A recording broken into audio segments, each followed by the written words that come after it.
मेरे साथ मौजूद हैं शेफ़ सामिया लारी, मेरे साथ मौजूद हैं शेफ़ फातिमा, मेरे साथ आज बड़े दिनों के बाद जनाब आज गालिब आगा भी मौजूद हैं और मेरे साथ मौजूद है फायज़ा खान जो कि न्यूट्रिशनिस्ट हैं। आप सबको मैं खुश आमदीद कहती हूँ। गालिब किधर थे आप? मैं कहाँ शेर फरमा रहे थे, मुझे ये बताएं आप। मैं मलेशिया में था, कुछ कोर्सेज थे वो करने गया हुआ था। मैंने कहा कुछ पढ़ाई में भी इजाफा करना चाहिए। ज़बरदस्त। तो कोर्सेज किस चीज़ के थे ये भी तो बताएं। हर्बल के थे। हर्बल के कोर्सेज थे। मैंने कहा कुछ थोड़ा सा रीजनरेट भी करते हैं अपने आप को और नई जो साइंसेज हैं, चाइनीज़ बेसिकली वो था जी, जी। तो वो पढ़ने गया हुआ था ताकि थोड़ा सा कुछ और मालूमात में इजाफा हो सके। मुझे पता है with the passage of time पढ़ाई मुश्किल हो जाती है, आसान होती है? मेरे ख्याल से नई नई चीज़ें जो आ रही हैं वो साइंस के साथ अपने आप को मैनेज करना बहुत ज़रूरी होता है, वरना आप कहीं पीछे रह जाते हैं। बिल्कुल। जैसे कि अगर मैं बात करूं तो हमारे सो कॉल्ड जो हर्बलिज्म है वो ख़राब होने की वजह यही है शायद कि बहुत पीछे रह गए, नई साइंस के साथ अपने आप को एडजस्ट नहीं किया और नई मालूमात को एडजस्ट नहीं किया। तो वो ज़रूरी है, बिल्कुल ज़रूरी है हर फील्ड में obviously. And thank you so much. I believe कि हमारा लर्निंग का प्रोसेस कभी रुकता नहीं है और ये बड़ी रिस्पॉन्सिबिलिटी है। मैं अक्सर देखती हूँ कि मेरे पास जो पैनलिस्ट मौजूद भी होते हैं वो वैसे भी काफ़ी रिसर्च करके आते हैं, क्योंकि ये जिन सोफ़ों पे हम बैठे हुए हैं ये बज़ाहिर आपको कह रहे हैं जो फीके रंग के जो सोफ़ों पे जो हमने इतने जो माशा से मेरे ज़बरदस्त गेस्ट होते हैं ये रिसर्च करके आए थे, क्योंकि हर बंदे की रिस्पॉन्सिबिलिटी कि आप तक सही चीज़ पहुँचाएं। इसलिए खुदा के लिए जब आपके पास अच्छे एक्सपर्ट्स का पैनल मौजूद हो तो जो आप टिकटॉक पे जाके पता नहीं जो टोट के ले रहे होते हैं उनसे ज़रा इज्तनाब किया करें। आपको पता ही नहीं कि कौन बंदा वहाँ पे क्या चीज़ बता रहा है, क्योंकि मैं अक्सर लोगों को देखती हूँ ऐसे ऐसे आपको टोटका बताएगा कि सीधा डायरेक्ट आपको कवर में लेके जा रहा होता है। बिल्कुल ऐसे डायरेक्ट आप लैंड वॉक कर रहे होते हैं। तो प्लीज़ प्लीज़ प्लीज़ डायग्नोसिस एक तो पहले सही होना चाहिए और उसके बाद फिर सही आपको डॉक्टर का इंतखाब करना चाहिए। मुझे बताएं सबसे ज़्यादा आप लोगों के घर में जो, अगर मैं ग्रीन सब्जी की बात करूँ, Samiya I start from you, सर्दियों के मौसम में कौन सी है? अच्छा, अगर मैं बात करूँ अपनी अम्मी के घर की तो अम्मी के यहाँ तो सब कुछ बनता है और सब्जियों के जो सर्दियों के खास तौर पे जो शलजम है, चुकंदर है, सिंघाड़े हैं, किडनी बीन्स हैं और मटर, आलू, गोभी, गाजर की जो मिक्स सब्जी बनती है, पालक गोश्त है, मूली का साग है, बहुत सारी चीजें अम्मी के यहाँ हमारी बनती है। गाजर गोश्त बनता है, गजरेला बनता है जो हमने लास्ट भी गाजर गोश्त और आपने बोला कि मूली का साग, शलजम गोश्त। तो ये सर्दियों की एक कहते हैं माश की दाल गोश्त जो सर्दियों में खासतौर पे बनाया जाता है। हरीसा बनाया जाता है, खिचड़ा बनाया जाता है, यखनी हरीसा इज क्या कहते हैं, खिचड़ा तो आई लव खिचड़ा, हरीसा तो वो क्या कहते हैं ना कि कश्मीरी फूड है। कश्मीरी फूड है। हरीसा के अंदर बाजू का जैसे कि अम्मी के पास टाइम नहीं था तो वो कीमा डाल दिया करती थी कि मतलब किस तरह प्रोटीन चला जाए। तो मतलब इस यखनी बनती थी हमारे यहाँ, हर वक्त यखनी जो है वो चढ़ी रहती थी और एक एक कप जो है वो यखनी पिला दिया जाता था कि नहीं इसको पियो, ताकत है, ये है। लेकिन जब मैं अपने शादियों के गई तो मेरे ससुराल में ऐसा कोई नहीं था, लेकिन मीठों पे बड़ा जोर था।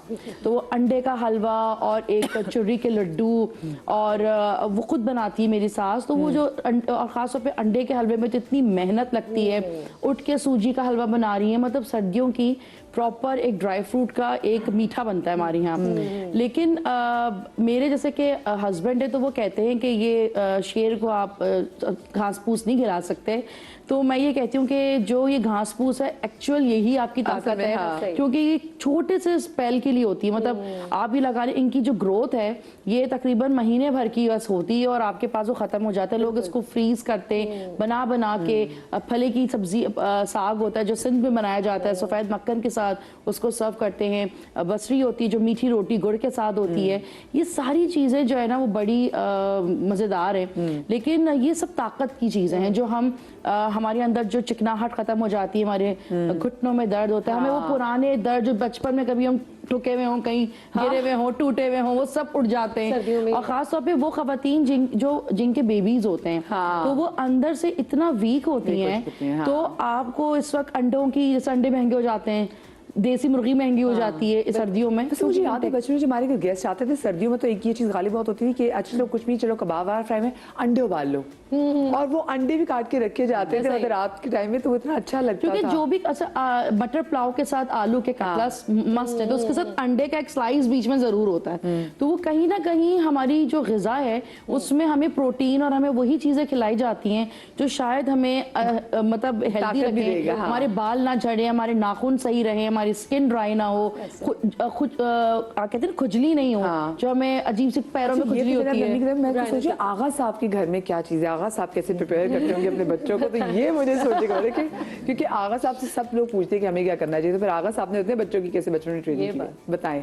हमारे घर में जिस तरह आज का टॉपिक भी है पालक और साग, ये दो चीज़ें कंपैरेटिवली अगर देखी जाए तो बहुत ज़्यादा बनती भी थी, आज भी बनती हैं। और शायद कराची में बहुत सारे कम लोग हैं जो साग बहुत पसंद से खाते हैं, खासकर बच्चे। तो हमारे यहाँ अल्हम्दुलिल्लाह आज भी जो है वो साग बनता है और बहुत शौक से खाया जाता है। और मकई की रोटी के साथ, और मैं वैसे पराठे के साथ खा लें, बहुत मज़ा आता है। तो बहुत अच्छा लगता है साग, मतलब मेहनत है लेकिन वाकई में बड़े मजे पे ऑफ करती है। ये वो मेहनत है जो आपके अगर बच्चे खाते हैं, घर वाले खाते हैं, तो वो आपको जो एनर्जी लेवल उनका इंक्रीज होता है या जो न्यूट्रिएंट्स उनको मिलते हैं, ऑब्वियसली वो कहीं ना कहीं पे ऑफ। ये बताएं आपके घर साग कितनी बड़ी क्वांटिटी में बनता था? क्योंकि हमारे घर तो बनता ज़्यादा था और उसके बाद थोड़ा खाया, फिर उसके बाद फ्रीज हो गया, फिर 3-4 दिन में थोड़ा निकाल लिया, सेम फ्रीज हो गया। और मुझे लगता है ये किसी ये बड़े बुजुर्ग में बता गए कि साग में मजा ही ज्यादा तब आएगा जब आप उसको ज्यादा बनाएं और रख के खाएं। हाँ, और फिर अच्छा अब तो चलो फ्रिज की सहूलत है, लेकिन पहले होता था जब ज्यादा बनता था तो फिर रिश्तेदारों के घर भिजवाया जाता था। जी, वो तो मोहल्ले में, पड़ोस में, वो कराची में मुझे ऐसे बहुत से लोग मिले जो कि जिनका ताल्लुक लाहौर से था, तो उन्होंने कहा अपने घर साग बनाएंगे तो भिजवाएंगे। फिर अपने घर जब भी साग बनाते थे तो उसके साथ मकई की रोटी सब एवरीथिंग आता था। मेरा तो ये है कि जब सीजन आता है, जब ठंड आती है, वैसे ही बहुत थोड़े टाइम के लिए आती है कराची में, तो हमारे यहाँ तो साग पार्टीज होती हैं, दोस्तों के साथ, रिश्तेदारों के साथ, सब आ जाते हैं और वो मेरे घर पे। अच्छा, दोस्तों के साथ जो हमारी साग पार्टी होती है उसमें ये होता है कि मेरी एक फ्रेंड जो है वो लस्सी लेकर आती है बना के, एक फ्रेंड जो है वो मकई की रोटी लेकर आती है, मैं जो हूँ जैसे साग बना लिया मैंने, तो एक मेरी फ्रेंड जो है वो क्या कहते हैं वाइट वाला मक्खन वो लेकर आएगी। इस तरह हम मिलकर जो है वो पार्टी करते हैं। और ये बात बिल्कुल ठीक है कि कुछ खाने ऐसे हैं जो रख रख के जब आप खाते हैं तो उसमें ज़्यादा मज़ा होता है, जैसे साग हो गया, और मेरा ख्याल है बिरयानी। तो बिरयानी का भी ये है कि जिस दिन बनती है उसके नेक्स्ट डे जब आप गर्म करके खाते हो ज्यादा मजा आता है। निहारी भी कोरमा और खासतौर पे शादियों का खाना जो आया वो नेक्स्ट डे जब आप खाते हैं बहुत मजे का सुकून भी मिलता है। स्पेशली रोगनी नान जो फिर अगले दिन आप तल के उसको खा रहे होते हैं ना चाय के साथ ही, पानी आ रहा है मुंह में। तो सुबह नाश्ते में इतना अच्छा लगता है। रोगनी नान आपके यहाँ वैसे क्या बनता है? साग बहुत बनता है, इसके अलावा जो मूली पालक की एक भुजिया होती है जो सर्दियों में बड़ा बनती है और वो वाकई बहुत टेस्टी होती है। इसके अलावा पालक को दाल के साथ मिक्स करके जो बनाते हैं दाल पालक वो बहुत अच्छा बनता है। इसके अलावा गोश्त में भी लेकिन यूज होती हैं सब्जियां, हमारे यहाँ हर चीज इस्तेमाल होती है। हमने इसी तरह दाल पालक मैंने पहले से नहीं सुनी, बहुत कॉमन है दाल पालक यहाँ कराची में। इवन जैसे कड़ी होती है ना आपकी, कड़ी में पालक डाल के बनाया जाता है कड़ी पालक, तो वो भी बहुत काफी अच्छा पालक के पकौड़े बनाए जाते हैं, मूली के पराठे, इस दौर में भी पराठे शुरू हो जाएंगे, मूली के, आलू के, गोभी के, अपने बच्चों को हर चीज। अच्छा, मिक्स जो सब्जी होती है इसे रात में हम जो बनाते हैं बच जाती है, अक्सर बच्चे होते हैं या खासतौर पे घर के जो मर्द होते हैं उनको होता है कि हम नेक्स्ट डे सब्जी अब नहीं खाएंगे, अब कुछ गोश्त करो। तो मैंने देखा है और मैंने खुद भी किया है। अच्छा, अम्मी क्या करती हैं मेरी कि उसको बिल्कुल मैश करके ना पराठे के अंदर फिलिंग कर देती हैं। मैं क्या करती हूँ उसको आटे में मिला देती हूँ ताकि वो पता ही ना चले कि क्या खा रहे हो। बाकायदा उसकी पूरी आप रोटी बनाएं और मक्खन या देसी घी या नॉर्मल जो भी आपके घर में तेल घी है आप उसके साथ सेक कर उसको खाएं तो वो भी बड़ा अच्छा लगता है। जो भी लेफ्ट ओवर है आप उसको आटे में डाल के उसका पूरी बना लें। मेरी ये मैं गाजर के पराठे, मिक्स सब्जी के, आलू गोभी बनाया उसको मैश के उसके पराठे, मैं तो सब हर तरह से बच्चों को जो है ना हर चीज खिला देती हूँ। सब्जियों में तो इवन ऑमलेट्स में आप डाल सकते हैं ग्रीन्स जो हैं वेजिटेबल्स जैसे पत्तों वाली, बहुत अच्छा बनता है। मैं कड़ी कोफ्ता बनाती हूँ उसमें पालक डालती हूँ, जैसे कड़ी बनाई उसमें पालक डाली चॉप करके और उसमें कोफ्ते बना के जो है ना चिकन के या बीफ के कोफ्ते डाल के उसको दम कर देते हैं और वो क्या शानदार डिश बनती है, इतने मजे की। उसको आप राइस से खाएं, रोटी से खाएं, नान से खाएं, मजा आ जाएगा। एक और बड़ी मजे की रेसिपी है, लोग अक्सर कोफ्ते बनाते हैं और यूजुअली जब गर्मियां होती हैं तो वो कोफ्ते होते हैं प्रॉपर, लेकिन जब सर्दियां शुरू होती हैं तो उसके अंदर गाजर ऐड करते हैं और वो मीठे मीठे कोफ्ते बन जाते हैं क्योंकि वो गाजर का अपना होता है और पूरी गाजर जो साइज में थोड़ी शब्देक टाइप हाँ। और वो इतनी कोई जबरदस्त होती है। खासतौर पे बच्चों को, मैंने अपने बच्चों को पहली दफा लास्ट ईयर खिलाई तो मैंने देखा कि जो उनका इंटरेस्ट था कि वो कोफ्ते तो वो खा ही रहे एज अ मीट बॉल, लेकिन जो वो गाजर को जिस तरह उन्होंने खाया, तो मुझे लगा ये बहुत अच्छा जरिया है कि हम अपने बच्चों को डिफरेंट तरीके से जो है वो वेजिटेबल्स, प्रोटीन, और वैसे भी मीट को मुझे ये लगता है कि मीट को आप हमेशा एक वेजिटेबल के साथ कॉम्बिनेशन में ही रखें। हाँ। ऐसा नहीं है कि डायरेक्ट दें, क्योंकि फिर दाने हैं, फिर आपको तकलीफ होती है, आपके बच्चों के एक्नी निकलते हैं जो बच्चे बड़े हो रहे होते हैं, तो ये सपोर्ट एजेंट बन जाते हैं। अगर आप सब्जी होती है या खीरा आप खा रहे हैं, साथ रॉ वेजिटेबल्स भी खा रहे हैं, तो अच्छा है। मुझे हाल ही बताएं कि जो पपाया द सेलर में जो एकदम एनर्जी आती थी, वो स्पेनिश में ऐसी क्या चीज़ है कि वो उसमें इतनी एनर्जी आ जाती थी, उसके मसल भी फूल आते थे, फिर वो मगरमच्छ को भी नहीं छोड़ता था, क्या होता था इसमें, क्या है ऐसा पालक में? देखिए, कहीं ना कहीं सच्चाई तो है।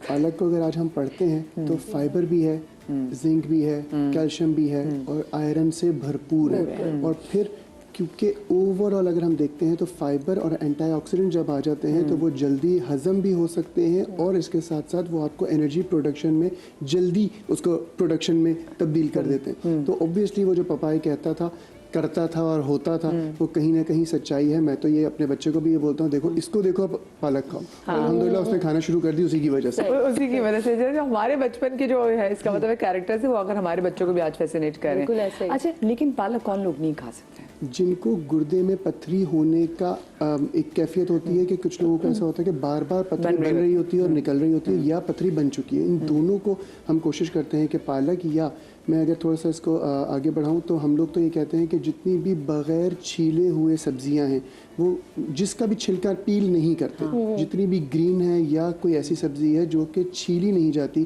किडनी पेशेंट्स अगर ना लें तो वो ज़्यादा बेहतर है। उसमें गोभी भी आ जाती है, उसमें मटर तो छिलते हैं। अच्छा, हाँ सॉरी, हाँ मटर हो सकता है, भिंडी आ जाती है। भिंडी आ जाती और इसका रीज़न जो है वो कुछ, तो जैसे हम पालक की बात करें या साग की बात करें तो उसमें कुछ ऐसे वो होते हैं, एंजाइम्स होते हैं जो कि किडनी स्टोन पैदा करने के वो करते हैं कि पैदा सलाहियत होती है इसमें। अच्छे से धो नहीं सकते हम, ये रूटेड प्लांट्स है। हाँ, लेकिन इसमें हम बहुत हद तक जो पेस्टिसाइड स्प्रे करते हैं जो बगैर छीले हुए सब्जी होती है उसमें कहीं ना कहीं रह जाता है, क्योंकि हम उसको वजू भी नहीं कराते, बेचारे को हल्का सा खंगाला और पतीले में डालते हैं। तो वो जो उसके स्प्रेज और डिफरेंट किस्म के केमिकल्स उस पर लगे हुए होते हैं वो हम खा रहे होते हैं, जो हमें नुकसान दे रहे होते हैं। सबसे पहले कोई भी सब्जी यूज़ करें, सबसे पहले ये सबके लिए है, चाहे वो किडनी के पेशेंट है या नहीं है, पालक हो या कोई भी सब्जी हो, उसको थोड़ी देर हल्के नीम गर्म पानी में थोड़ी देर डाल के रख दीजिए, अच्छे तरीके से उसको गुस्ल करा दें पहले, उसके बाद निकाल के उसको इस्तेमाल करें, ताकि उसके जो स्प्रेज हैं, जितने भी पेस्टिसाइड उस पर लगे हुए हैं, वो कम से कम वॉश हो जाए और आपको उसका रिएक्शन ना। आप बताइए। बेसिकली जो ग्रीन लीफी वेजिटेबल्स है ना, उसका ऑक्सीलेट्स होते हैं उसमें। तो जो किडनी के हवाले से जैसे आपने बात की, किडनी स्टोन्स जो फॉर्मेशन बार बार होती रहती है, रिकरेंट स्टोन फॉर्मेशन जिसको कहते हैं, तो उसका ये तरीका होता है कि बेसिकली ऑक्सीलेट्स आपकी डाइट में हैं, लेकिन अगर आपकी डाइटरी कैल्शियम भी है तो वो ऑक्सीलेट उसको बाइंड कर देता है and it is excreted out from like your body. तो अगर उसका एक ये है कि अगर आप मिल्क, जैसे एक ज़माने में था, पुरानी ज़माने में दूध को बंद कर दिया करते थे, विच इज़ नॉट करेक्ट। अभी अगर आप स्टडीज़ पढ़ें तो उसमें यह है कि जो मिल्क इनटेक है वो बहुत इंपॉर्टेंट है, और नॉट कि आप एक ही दफ़ा में सारा दूध पी लें, आप उसको थोड़े थोड़े वक्फे से, जैसे दिन में 3 दफ़ा डिस्ट्रीब्यूट करके लें। और अगर आप उसको लेते हैं तो उसमें लाइक जो आपकी डाइटरी ऑक्सीलेट्स हैं वो मिल्क के साथ बाइंड होके एक तो उसको हेल्प करते हैं बैलेंस आउट करने में ना, और दूसरा ये कि ऑक्सीलेट्स की वजह से जो है वो मतलब एक्सेसिव इनटेक नहीं होना चाहिए। अगर आपका वैसे ही डाइटरी इनटेक नहीं है, अगर आप वीक में एक दफ़ा पालक खा रहे हैं तो दैट इज़ नॉट मच। इसके अलावा भी ऑक्सीलेट्स के बहुत सारे सोर्सेज हैं अदर देन जो फूड्स हम बहुत ज़्यादा रेगुलर कंज्यूम कर रहे होते हैं, जैसे पकी हुई चाय, वो उससे जितने ऑक्सीलेट्स निकलते हैं वो इवन पालक से भी ज़्यादा होते होंगे। तो हमें ना चीज़ों की मतलब फूड की क्वांटिटी और फिर उसका फ्रीक्वेंसी कितनी है आपकी डाइट में, उन चीज़ों को देखना चाहिए। थोड़ा सा हट के बात हो जाएगी, आपने पकी हुई चाय के वाले से बात की, लोग अभी चाय बना रहे हैं, पी रहे हैं ना आप लोग चाय, ये मुझे बताएं सेपरेट चाय ज़्यादा बेहतर है इंग्लिश जो बेसिकली, हाँ इंग्लिश जो आप खुद आप बनाते हैं, ये जो पकी हुई जिसको हम फेंटे दे के मसाला चाय? हाँ, मैंने आपसे ये कहा कि जो ब्रूड टी होती है, जैसे आपने उसको थोड़ी देर दम कर दिया और वो सबसे बेस्ट होती है। जितना ज़्यादा आप उसको पकाते हैं तो उसमें से इतने ही ऑक्सीलेट्स निकलने शुरू होते हैं, उसका कंटेंट बहुत ज़्यादा बढ़ जाता है। आप देखिए हमारे यहाँ दूध पत्ती का रिवाज काफी ज्यादा है, तो ज्यादातर लोग दिन में 6-6, 8-8 कप चाय पीते हैं। बिल्कुल भी सर्दियां आ जाएंगी, 4 कप फॉर्मर्स आ रहे होते हैं, उनकी जब हम डाइट हिस्ट्री लेते हैं तो यही पता चलता है कि उनकी बेचारे वो पालक टमाटर तो ऐसे ही बदनाम हुए हुए, वो तो इतना नहीं खा रहे, वो चाय बहुत ज्यादा पी रहे होते हैं। कड़ी भी जो चाय होती है ना, जो पूरा दिन पकती है, हाँ तो उस चढ़ गई सुबह से एक बार चढ़ गई, तो वो बात है कि भाई आपने जो चाय है वो सेपरेट बनानी है। और मैं भी ये कहूँगी शरफ भाई चाय सेपरेट बना के मुझे दे दें, क्योंकि मैं छोटी सी ब्रेक की तरफ जा रही हूँ। ब्रेक से वापस आते हैं, बिस्मिल्लाह करते जी अपने किचन से कहीं मजा आएगा।